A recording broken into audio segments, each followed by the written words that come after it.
to begin, it's completely normal to feel afraid.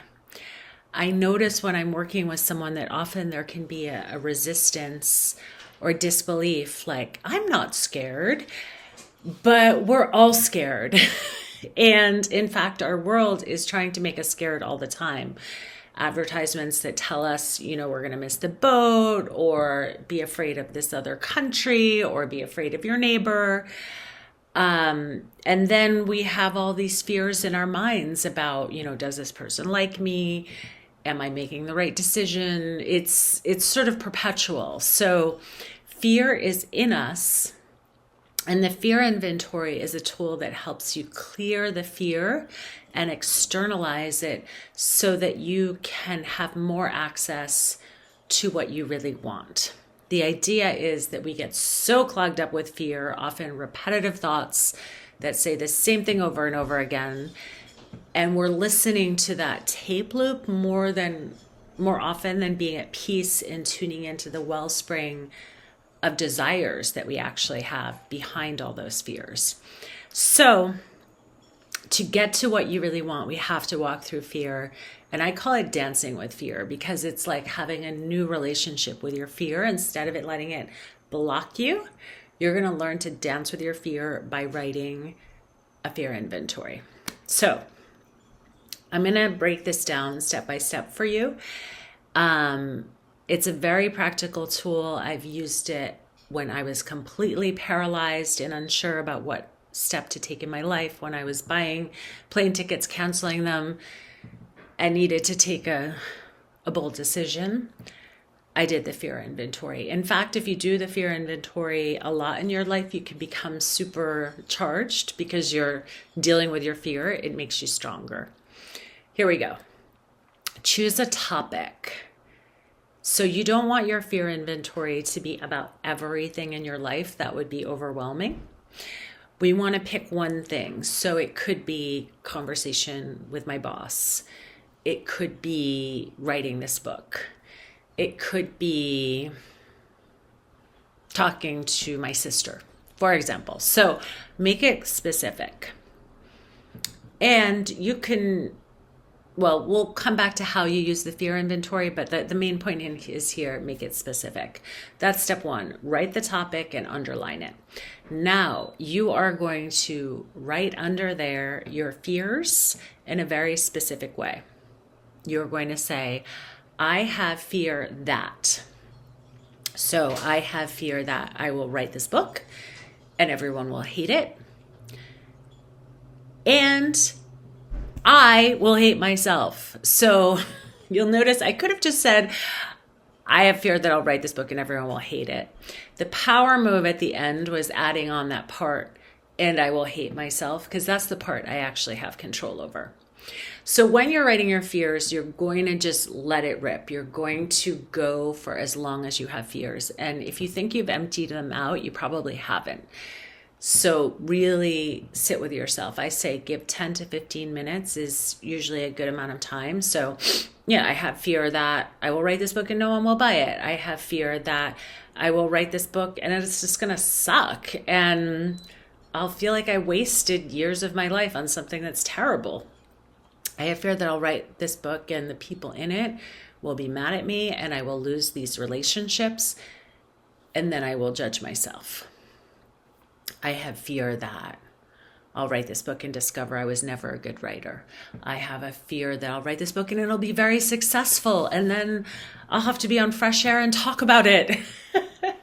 So you will find that as you go longer, you're going to find that your desires are actually going to come to the forefront, because once you clear the fear, you may find desires. Everyone is going to have a different experience, and this tool is like all the tools that I share with people. And I like to say you have to try it, you have to have your own experience. And one of my prongs of my coaching practice is that insight follows experience.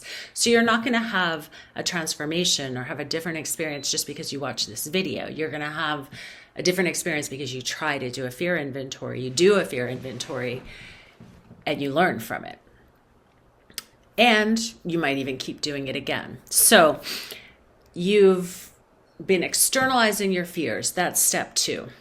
Step 3 is very important.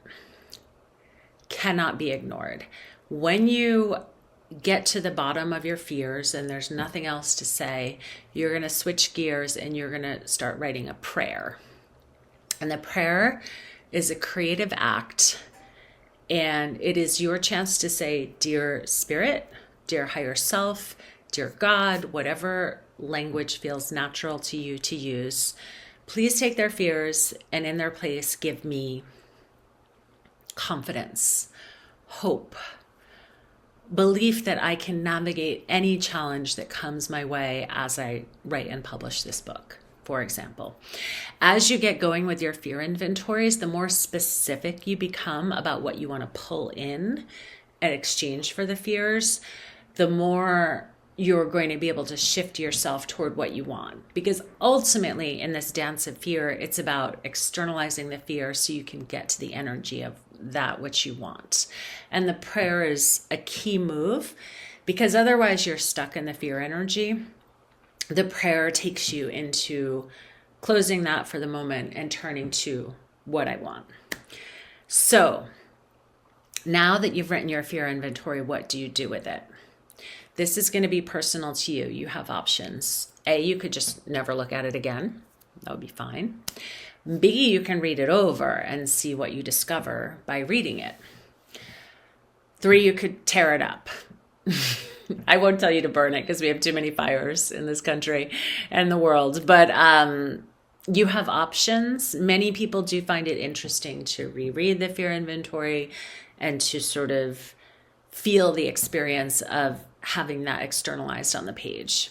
Now, I'm going to go over some common resistance that I hear from people about this to address questions that might be with you. One is, why would I want to dwell on my fears? Like, aren't I going to just repeat and strengthen this fear by saying it? Well, again, insight follows experience, so you're going to have your experience of this, but I can say for most people, there's something interesting about the articulation of the fear, because it creates a kind of separation between you and it, and it allows you to look at it. But again, you need to try it out. You'll see how it is for you. Another resistance is, this is scary. I don't want to do it. Sasha, why are you telling me to do this? I don't want to sit with my fears.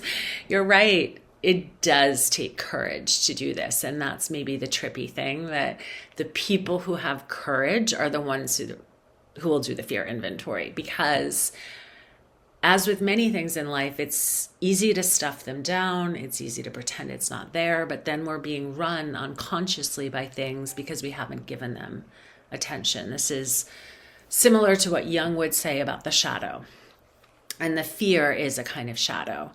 And so when you do the fear inventory, yes, you're being courageous, because in a way you're looking at your shadow self.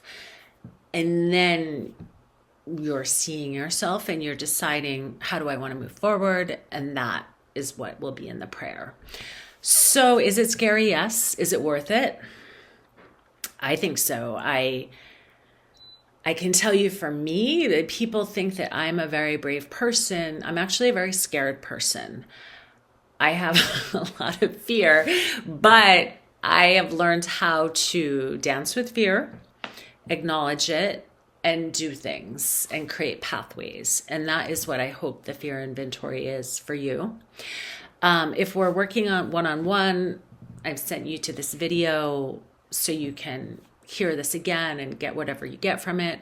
If you're new to me and my work, sign up for my newsletter. This is where I share inspiration and tools and stories about living at the edge of your comfort zone. Living at the edge of my comfort zone. I'm a big believer in being real and dealing with the fear and going forward. I think that's where vitality is, and that's where the fun is. And I'm also about fun. So come and be part of my newsletter community. I write books, Quirky Alone, to-do list, and I'm working on this memoir called Wet, and you better believe I've had to do a lot of fear inventories about titling a book Wet. Anyway, I'm glad you're here. Please leave me a comment and tell me any questions you have about using the fear inventory tool and any experiences you have. And thanks for being here.